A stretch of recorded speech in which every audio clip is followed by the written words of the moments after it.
Have you ever wondered what would happen if you ate only one meal a day for 30 days?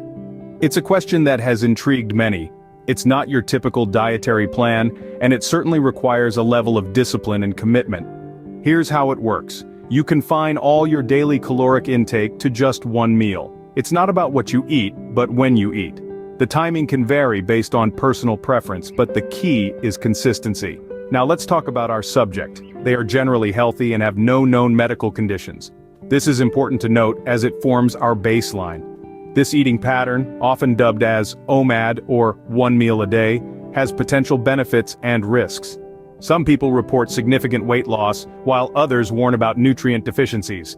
It's a mixed bag of results, and that's what makes this experiment so intriguing. Now that we have set the stage, let's dive into the day-by-day journey of this fascinating experiment. The first few days of any new routine can be the toughest, and this experiment was no different. The initial period was a whirlwind of adjustment. Physically, there was an immediate sense of hunger. The body, accustomed to multiple meals, protested this sudden change. Energy levels dipped as it grappled with a new fueling schedule. By day 3, the hunger pangs were less intense, but a new challenge arose: fatigue. The body was still adjusting, still learning to make do with less. There were moments of irritability, moments when the lure of a second meal was almost too strong to resist. But then, something shifted around day 7. The fatigue began to lift, replaced by an unexpected clarity. There was a sense of focus, a sharpness that hadn't been there before. The body seemed to be settling into this new routine, finding its rhythm. The first week was a roller coaster, but what happened next was even more surprising. As our subject moved into the second phase of the experiment, the body started to adapt. Now, the initial shock of the dietary change was beginning to fade, and the body was settling into its new routine. Energy levels fluctuated, at times dipping lower than before, but then surprisingly, bounding back stronger. The subject's sleep patterns also took an interesting turn. Despite initial bouts of insomnia, sleep quality gradually improved, with fewer interruptions and deeper rest. The mood swings were a roller coaster ride, initially marked by irritability and fatigue, but eventually leveling off to a more stable emotional state.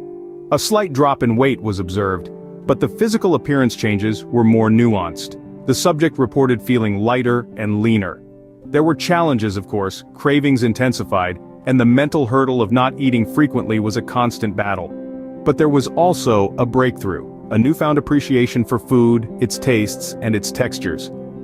As the experiment continued, our subject began to notice some significant changes.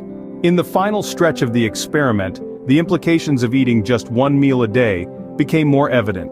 The last 10 days were a mix of intrigue and revelation. There was a noticeable weight loss, a testament to the equation of consuming fewer calories than you burn. Digestion seemed more efficient too, with the body having ample time to process the single meal of the day. Yet, it wasn't all rosy. Persistent fatigue began to creep in, a clear sign that the body might have been missing out on essential nutrients. Interestingly, the perception of food began to change. It was no longer just about satisfying hunger but more about meeting the body's nutritional needs. After 30 days of eating just one meal a day, the results were clear, but also surprising. The experiment revealed that while this eating pattern can have some potential benefits, it also comes with its own set of challenges and risks.